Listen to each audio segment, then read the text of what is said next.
Hi, I'm Joe Nocera with the New York Times, and I'm here with the esteemed, prolific blogger for Thomson Reuters, the one and only Felix Salmon, and we are discussing a topic that's on everyone's mind, QE2. Quantitative easing. Felix is against it, and I'm pretty much for it. So I'm going to start by asking Felix why he thinks this is the worst idea since Alan Greenspan thought derivatives shouldn't be regulated.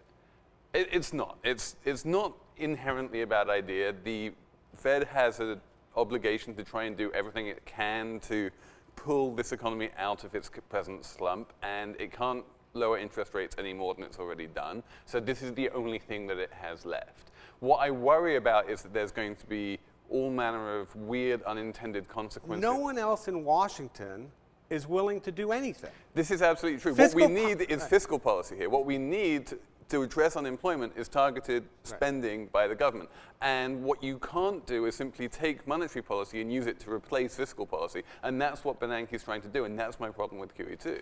But, you know, I'm sympathetic to Bernanke on this because, you know, his long-time view is that the problem back in the 1930s was central banks didn't do enough. I think he feels like he's been abandoned by the fiscal policy guys, and the whole thing's on his shoulders. And he's thinking, this is the only weapon I have at my disposal. And inflation is less than 1%. I'm with him for sort of half of that argument. It is the only thing he can do. But a lot of the hypothetical way in which it's going to work, and no one really knows whether or how it's going to work because no one's ever tried it before.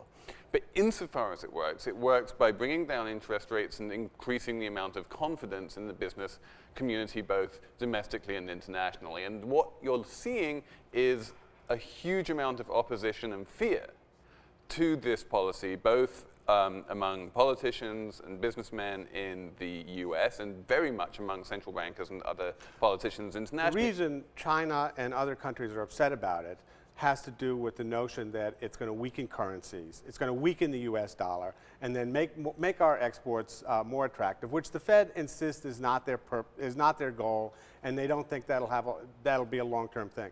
Do you worry about the weakened currency? I worry about a global carry trade gone haywire.